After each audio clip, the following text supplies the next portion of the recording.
So, you set up a peaceful little community tank. Your tank's all zen and peaceful, until it's not, as one of your fish wakes up and chooses violence. That's right, today we're talking about fish that pull the ultimate bait and switch. Started all sweet and innocent, real first day of school energy, and then turned into underwater warlords by week 3. You thought you had a peaceful aquarium. No.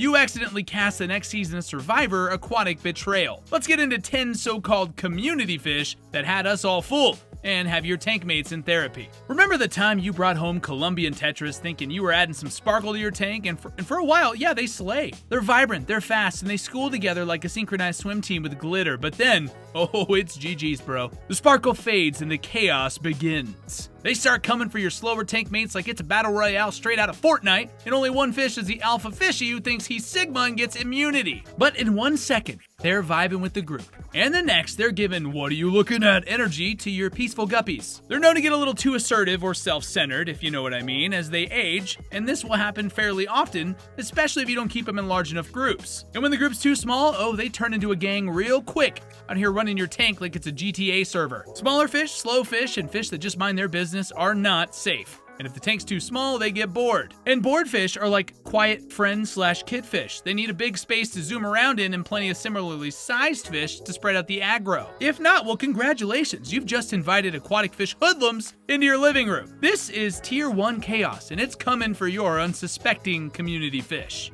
Ah, yes, the angelfish. So elegant, so regal, so terrifying once they hit their full arc. As babies, they're floating works of art. Peaceful, graceful, and emotionally unbothered. And then, puberty hits and suddenly it's giving "I run this tank and I will start a war over that leaf that you are sitting on" energy. Angelfish go from floating ballerina to full-blown mob boss with zero warning. They get big, territorial, and deeply offended by anyone who even thinks about swimming near their chosen area. And if they start pairing up and breeding, you can forget it. You're not running a community tank anymore. You are hosting a hostage situation. They'll chase, bite, nip fins, and stare down every fish like they're calculating your net worth. Also, can we talk about how they just do not play nice with fish that even look remotely similar to them? Tail fins? Yeah, it's literally over. No chance. See, they see themselves in others and they hate it. Classic narcissist behavior. Keep them in tall tanks, give them space, and maybe consider a solo situation unless you enjoy refereeing underwater feuds. This is Tier 2 meltdown alert. Gorgeous, but one step away from launching a full aquatic coup.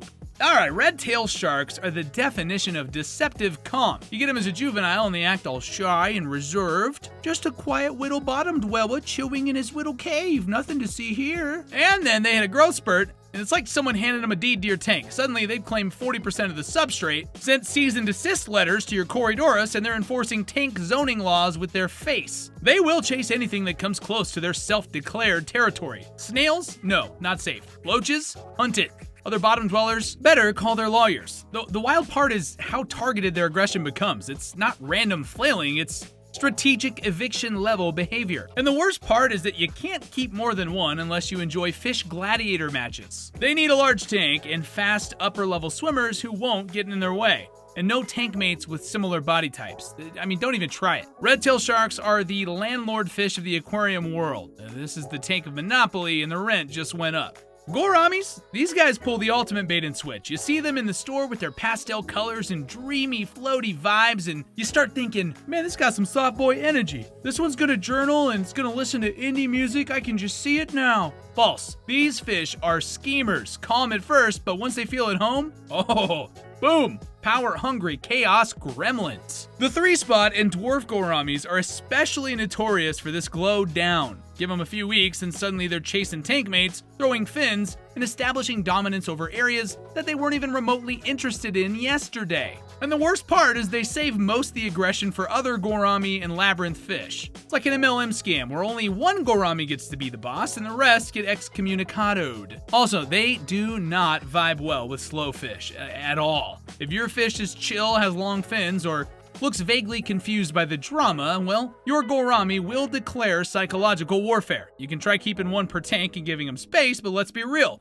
Once they've tasted power, oh, it's over. Pastel dictator behavior, 10 out of 10, would not recommend in a mixed tank. Folks, let me tell you guys about Chinese algae eaters. These guys start out acting like the Costco guy. They clean non-stop, keep their head down, and do the job without complaining. You think you struck gold, and then they get bigger, they get more confident, and suddenly they've stopped cleaning and started harassing. They latch onto other fish, they suck off their slime coats, and generally behave like an ex who won't stop texting at 3 a.m. They're aggressive, they're fast, and once they grow, they just stop caring. They don't clean anymore, they don't contribute. They just swim and terrorize. Especially if there's not enough algae, or if your other fish are slow, or if the tank's too small. Okay, basically, if anything isn't perfect, they start acting like the villain in a workplace drama who used to be the favorite and now resents everybody. You can't house them with small or slow-moving fish unless you enjoy watching peaceful tank mates get used as mobile buffets. They're nearly impossible to catch once they're fully grown, so once you realize the betrayal, it's already too late. Hardworking rookie turned unchecked menace.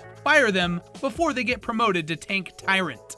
At first glance, Convict Cichlids are given cutest little skippers energy. They're small, social, and honestly kind of adorable. You add them to the tank and you think, wow, a cichlid that isn't immediately trying to commit fish crimes? We love growth. And then they find love. The minute a breeding pair forms, a rom-com turns into a steel cage match. They just start guarding eggs like they're defending crown jewels. Any fish within a 6-inch radius gets drop-kicked. Even plants get yeeted across the tank. It's not a phase, Mom. It's a lifestyle. They'll claim half the tank as their personal arena, and if you're not careful, they'll breed like they're trying to start their own nation. So, too few hiding spots, too small of a tank, or any naive fish that gets too close, it's a wrap. Unless you're doing a dedicated cichlid setup or planning a soap opera level breeding saga, maybe don't. These are basically baby-faced brawlers with a flair for the dramatic overpopulation and chaos.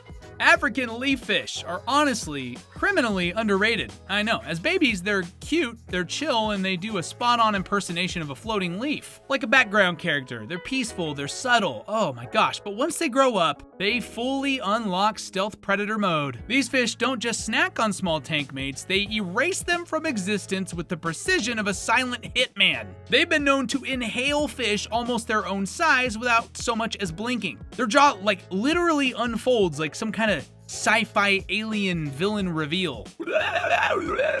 Yeah, that's them. You think you're safe because your tetra barely fits in its mouth. Bro, they will find a way. They're ambush predators with zero chill. You blink and your nanofish are gone. You wonder where your Rasboras went, and this is the fish in the corner digesting with zero guilt. It's the I'm just a little guy predator with final boss energy. Only keep this guy in tanks built for murder.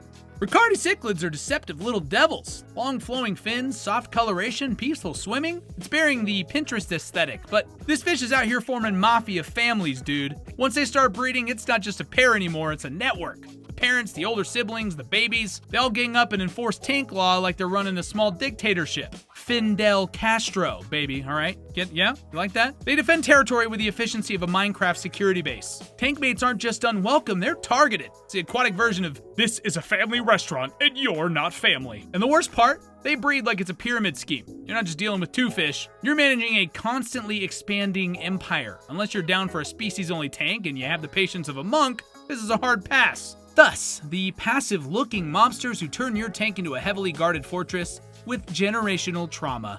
Skunk Loaches are the definition of starts goofy, ends spicy. When they're young, they're zooming around the tank being quirky little bottom dweller clowns. But the minute they're kept in small groups or cramped tanks, they activate gang mode, alright? These fish will tag team other bottom dwellers, they'll bite their fins and enforce territorial rules that they made up 1 second ago. And the thing is, despite their size, they've got big attitudes. Alright, they're gonna challenge fish way larger than them just because they can. You keep them in 2s or 3s and instant chaos will envelop. But in a big group of 5 or more, they'll level out, alright? It's basically Mean Girls, but if you force the clique to hang out, they stop causing problems for the rest of the school. Definitely the chaotic neutral goblins who can either thrive in the right squad or become the villain if left unchecked. Golden Wonder Killifish. These are the shy indie kids of the fish world when they first show up. They hang out at the surface, they don't talk to anybody, and they keep to themselves. You're thinking, wow, what a peaceful addition to my community tank. But once they get comfy, oh no, they flip and they become top-level nanofish assassins. It's always the quiet ones. They'll start picking off smaller fish one by one, gone without a trace. You'll think that your filter ate all your chili rasboras until you catch Mr. Wonder with a mouthful of fishtail. And it's not just eating, suddenly they get territorial too. Any surface-dwelling fish is fair game. They will gatekeep the entire top third of your tank like it's their rooftop lounge. And your other fish? Well, guess what? They don't have a reservation. They're best housed with mid to larger tank mates who cannot be easily inhaled. If you're not careful, this sweet-looking fish will straight up solo your nano population. Small fish with predator energy, like chihuahuas of the fish world, went from awkward high schooler to revenge thriller protagonist in a month. And listen, that's the list. 10 fish that start peaceful and end up running your tank like it's their personal turf. Don't be fooled by the baby face. If this saved you from a future aquatic disaster, hit like, subscribe, and drop your own they snapped fish story in the comments below. We'll see you in the next video. Same tank time, same tank channel. Thank you very much.